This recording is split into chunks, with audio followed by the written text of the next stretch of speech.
ज़ैन जैसे ही अपनी माँ के सामने महविश से शादी करने से इनकार करता है तो ज़ैन की माँ हैरत में चली जाती है। वो ज़ैन का गिरहबान पकड़कर कहती है, ज़ैन ये तुम क्या कह रहे हो? तुम होश में तो हो ना? तुम्हारी और महविश की शादी होने वाली है और तुम इस मौके पर मुझे ये कह रहे हो कि तुम ये शादी नहीं कर सकते। मैं ऐसा हरगिज़ नहीं होने दूंगी। मैंने दिलावर को ज़ुबान दी है और मैं अपनी ज़ुबान की पक्की हूँ। जिस पर ज़ैन कहता है, मॉम आप ऐसा हरगिज़ नहीं कर सकती। महानूर यहाँ से जा रही थी, आपने उसे रोका क्यों नहीं? जिस पर मदीहा कहती है कि मैं सब समझ रही हूँ, ये सारा फसाद उस महानूर की वजह से ही है। जब से वो हमारे घर में आई है एक पल भी चैन का नहीं गुजरा। अच्छा हुआ कि वो अपनी माँ को लेकर यहाँ से चली गई। जिस पर ज़ैन कहता है, मॉम आपको उसे रोकना चाहिए था, उसका हमारे अलावा इस शहर में कोई भी नहीं। लेकिन मदीहा तो गुस्से से कहती है कि बहुत अच्छा हुआ कि वो यहाँ से चली गई।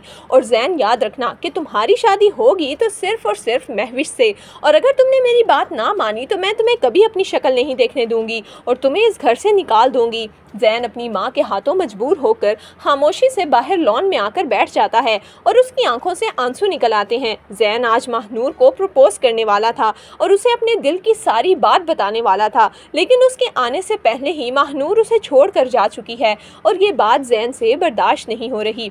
ज़ैन की बहन अलीज़े उसके पास आती है और कहती है, ज़ैन भाई आप परेशान ना हो, अगर आप महविश से शादी नहीं करना चाहते तो ना करें, महविश तो वैसे भी मुझे नहीं पसंद। जिस पर ज़ैन कहता है, अलीज़े मैं महानूर से मोहब्बत करने लगा हूँ और मैं अब उसके बगैर नहीं रह सकता। उसने मुझे बताना भी गवारा नहीं समझा और ये घर छोड़कर चली गई।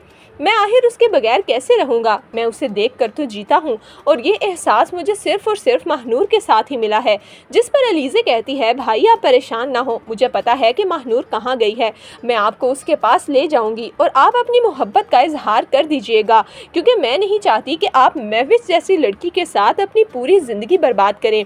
जबकि दूसरी तरफ महविश जो जोड़ा मदीहा के पास से लाई थी वो घर आकर जला देती है। महविश सोचती है कि मदीहा आंटी आखिर समझती क्या है, मुझे अपने इशारों पर नचाएंगी और इस घटिया जोड़े को मैं अपने निकाह पर पहनूंगी, ऐसा तो हो ही नहीं सकता।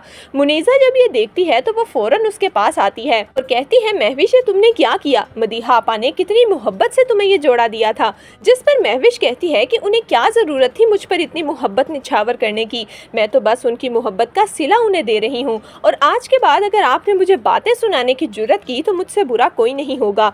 ये कहकर महविश वहाँ से चली जाती है। तो दोस्तों आपके ख्याल में क्या ज़ैन अपनी बहन के साथ महानूर के फ्लैट पर जाकर उसे प्रपोज कर देगा? आपकी इस बारे में क्या राय है, हमें कमेंट्स में ज़रूर दीजिएगा।